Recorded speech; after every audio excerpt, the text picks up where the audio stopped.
Hey, James Gunn. I know Chapter 1 of the new DCU, called Gods and Monsters, is already packed with movies and shows, but I get this question a lot.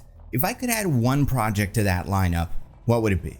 So I want to talk about it, because since this has been announced, I've had one answer.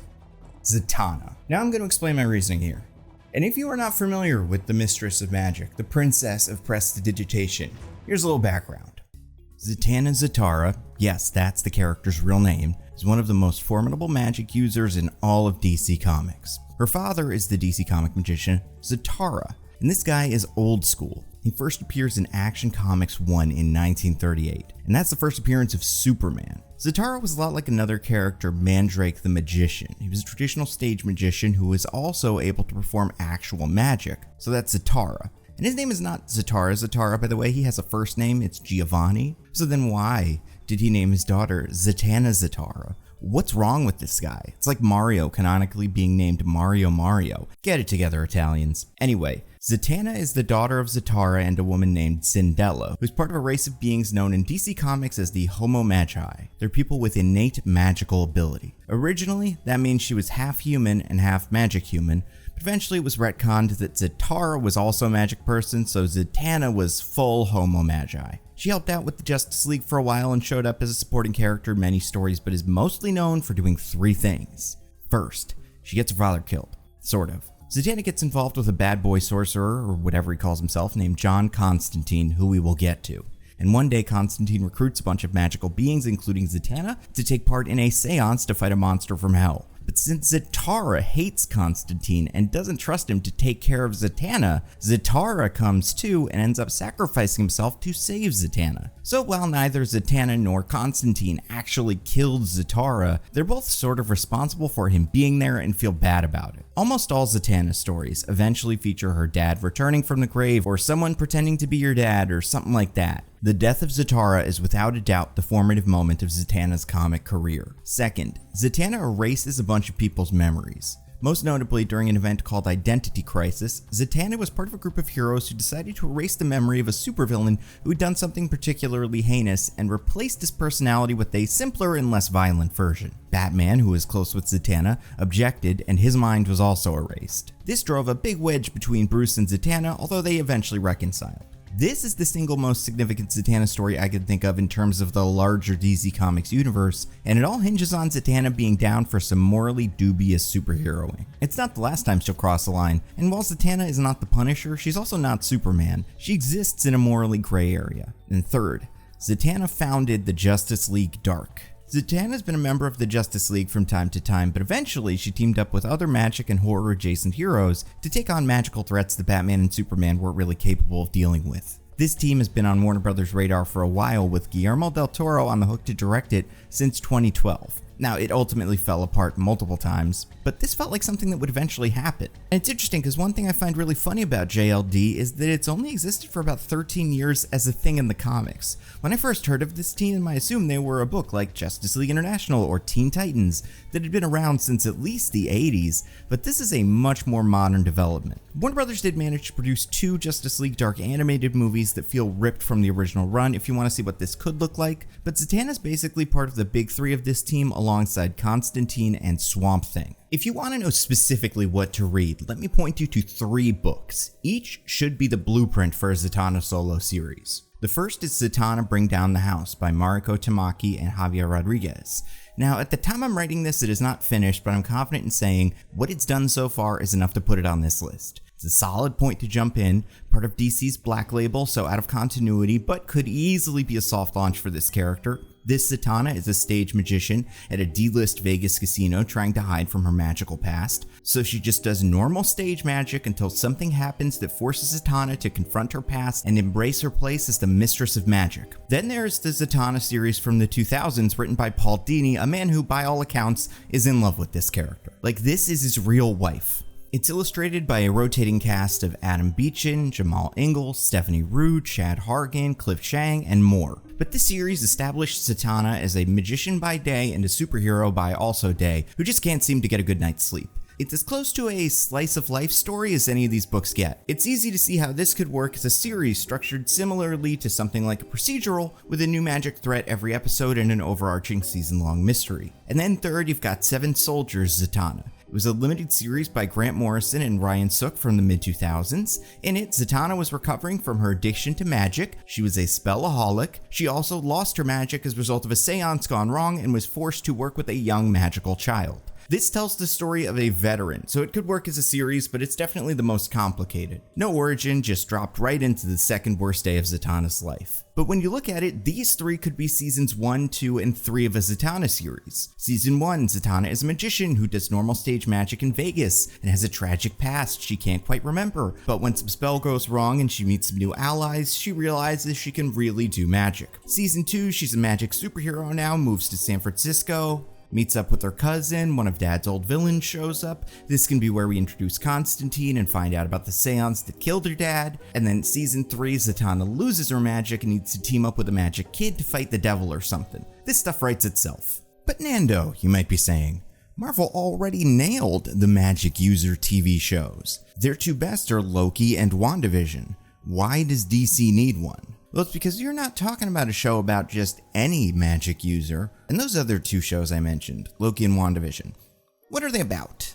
Loki, a magical god, is drafted into a time bureaucracy. And Wanda, a magic person, is imprisoned in TV suburbia. For whatever reason, both of these shows are about taking a being of phenomenal cosmic power and jamming them into something mundane. For most of WandaVision, Wanda is acting like a housewife. Loki is a cop.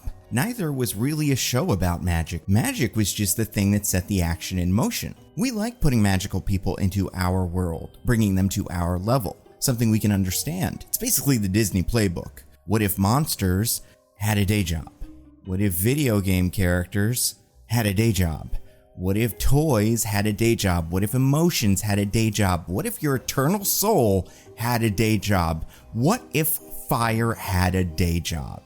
Disney loves taking abstract concepts and viewing them through a 9 to 5. And that's WandaVision and Loki. What if a witch, what if a god had to do paperwork and host dinner parties? But why is Zatanna different?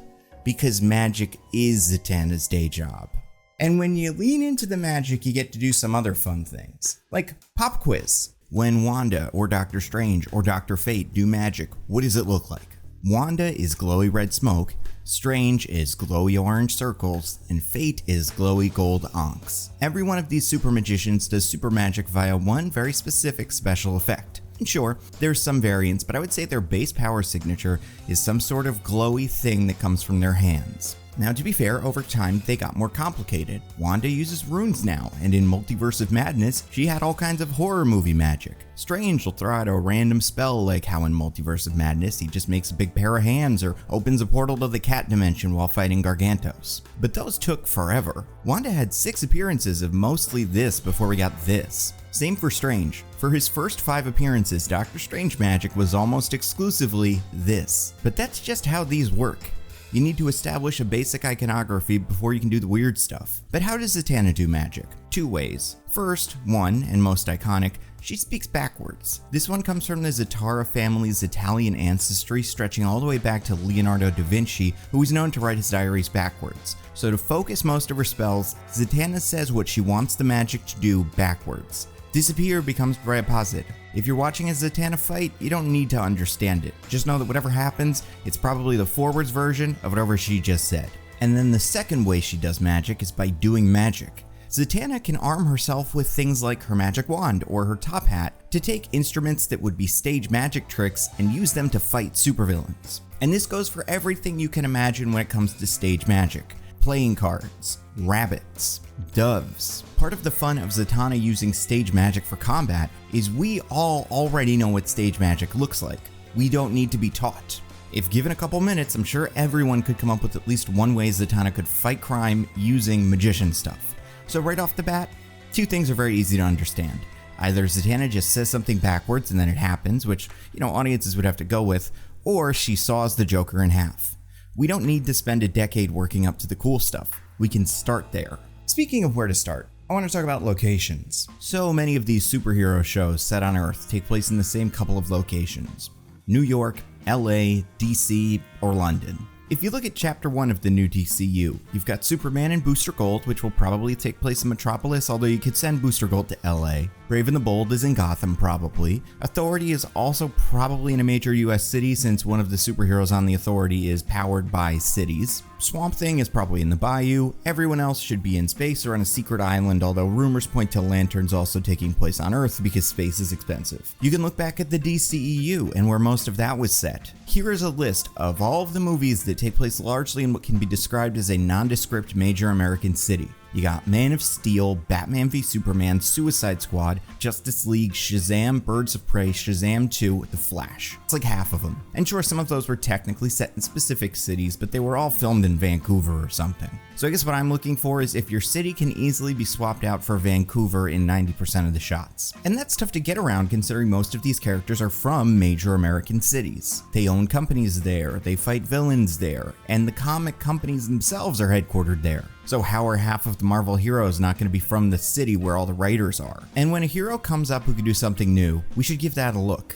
And not only does Zatanna live in a city superhero movies have not spent very much time in, she's also a superhero who would feel very comfortable in one of the United States' most unique big cities, Las Vegas. In the comics, Zatanna moves around a lot. Sometimes she lives near Gotham, and sometimes she's on the road, but she seems to spend most of her time in San Francisco. I'm not sure why. It's not known for its bustling magic scene. Even the Magic Castle, the California capital of magic, is 5 hours away in LA. But I think it could be very fun to set a Zatanna series in Vegas. And this is not unprecedented for Z. She spent time there in the past, and Vegas is where Zatanna's most recent series, Zatanna Bring Down the House, takes place. I mean, it's the one place in the United States where you would expect to see a stage magician. So this new locale could be more than enough to immediately set this series apart from everything else in the new DCU. Because Vegas isn't just big casinos and bright lights. The city has its own vibe. It has an aesthetic. A history, some would say a charm, one that movies like Ocean's 11 are able to play with. And then Vegas itself is more than just the Strip. More than 500,000 people live in the Vegas metro area, and the desert surrounding Vegas can be both beautiful and incredibly eerie. If the new DCU is going to beat the allegations of superhero fatigue, they have to take every opportunity possible to give people something they have never seen before. And part of that is a superhero show set in Las Vegas.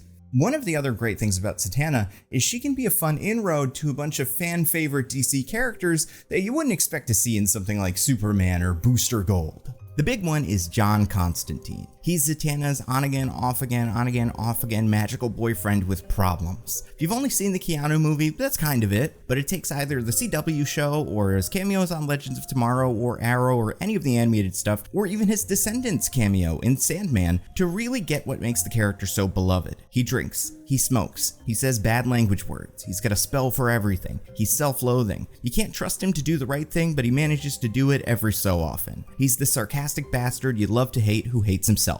And he's blonde. Sorry, Keanu. John Constantine does not need to be the main character here, but he absolutely would need to show up for an episode. Then there are other Justice League Dark characters. Jason Blood and his alter ego Entrigan, the demon who speaks in rhymes, would make sense in this. Boston Brand, aka Deadman, could show up to help Zatanna solve a murder mystery. Detective Chimp, the chimp that's also a super smart detective, could stop by. Obviously, Swamp Thing, who's getting his own show, could make an appearance. Also, usual Justice League Dark member Ragman makes sense here. Frankenstein of the upcoming Creature Commandos has worked with the Justice League Dark. Also, Justice League United Zatanna foe Cersei is the main antagonist in Creature Commandos. The Authority's Doctor could say hi. Zatanna's good friend, maybe kind of flame Batman, would be at home for an episode. Some of the kid characters like Raven or Clarion the Witch Boy. Some other Sentinels of Magic like Alan Scott or the Blue Devil. And what I want here are not just cameos. I want substance. Different heroes who can guide Zatanna on her magical journey from every occult angle. Like how Mr. Terrific and Hawkgirl are showing up in Superman. They all complement Zatanna in interesting ways. The fun actor cameos and inevitable spin-offs are just a bonus. But all the rest of the things I've talked about so far are superficial. Sure, a show about a sorcerer with a stage magic gimmick set in Vegas, featuring the weirder side of the DC Comics universe sounds fun, but why her? Why Zatanna specifically? Well, like all of the best superheroes, we like Zatanna for her strengths. But we love Zatanna for her flaws, and she has flaws. She's a daddy's girl, a chip which defined the shoulders of every hero in the MCU, from Iron Man to, I don't know, Star-Lord, Shang-Chi, Black Widow, Loki. But instead of her dad being a jerk, they got along great. Their relationship strained as she got older, and his death really broke Z, so if anything, it's more of a Peter Parker complex. Then she's constantly dealing with feeling like she doesn't belong. Zatanna is not as good as her dad.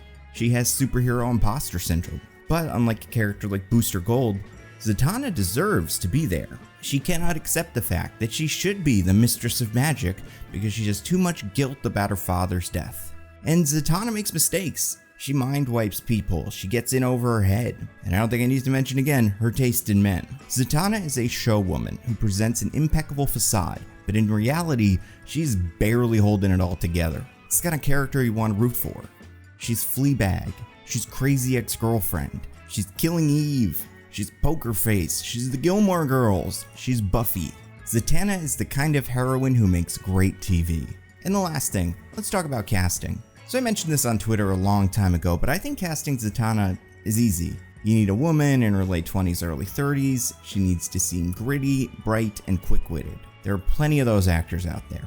But her father, Giovanni Zatara, is our limiting factor.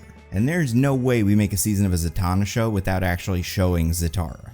Whether it's flashbacks or as a ghost, Zatara is basically your second or third lead. And he is very famously Italian, like related to Leonardo da Vinci Italian. And I will say, when I looked this up, I did find one reference to Zatanna being Roma. However, as far as I can read, this was only a passing remark made by a villain who I wouldn't expect to know her very well, and was more than likely referring to the fact that the Zatara family worked with a traveling circus. And I'm obviously not going to count Roma actors out, but in case you look this up online and see that referenced, this is not like Nightwing, where it's been an established part of his backstory. This is a throwaway line that was meant to be used as a slur, and as far as I can tell, has never been referenced since. Just want to put that out there. But okay. You got guys like Nick Cage, Stanley Tucci, plenty of Italian-American actors. But one that stood out is A, an actor who is really good, and B, an actor who wants to do the superhero thing but not as a bad guy. So why not have our Zatara be played by Giancarlo Esposito? He's an excellent actor, and since Breaking Bad, seems to be typecast as the serious power player type. But if you look at characters like Stan Edgar or Moff Gideon, what are you watching? A performer giving his speech with gravitas and poise. If you lose the threatening parts at the end of those speeches, you're left with pure charisma. So I think giving him a role that plays to his strengths while also letting him flex a new muscle is exactly what Giancarlo wants right now. So he would be my Zatara, which means our Zatanna would need to conceivably be his child. And he could die as the series starts or have been dead long before the series starts, but I'm gonna say you want an actress in her late 20s, early 30s, and there are plenty of options, but for my money, none work as well as Zazie Beetz. So that's the argument. Not a pitch, I'm just stating the case that we need to make Zatanna happen soon. And speaking of things we need to make happen soon, James Gunn, if you happen to bump into your good friend Kevin Feige, let him know I am all done with my pitch for that Blade movie he asked for. I'll put it on YouTube eventually, but if he wants to watch it right now, he can check it out on this video's sponsor, Nebula. That's right, you know Nebula. It's a subscription streaming service that I helped to create. All my videos go up there early and ad-free, which means my Blade pitch that I came up with like a month ago. And I had this really fun idea for it. It is nothing like any of the other Blade pitches that you've seen. I hope. I haven't really looked at too many of the other ones, but I would be shocked if someone else came up with this exact one because it has so many things that are very, very specific, but it is all there right now on Nebula. It will be on YouTube eventually. Usually what happens is it's like cycles, right? I'll put out a video, and then when that video goes on YouTube, the next video that's going to go on YouTube is on Nebula then. So it goes out one video early. So it could be a week, could be a month until I finish the video that comes after Blade, and then Blade goes on YouTube. So if you want to be one of the first people to see this pitch and see the specific characters that I chose and how I weave them all together in a way that I think is both very satisfying and also just cool. Like, I think it would be very cool to see this.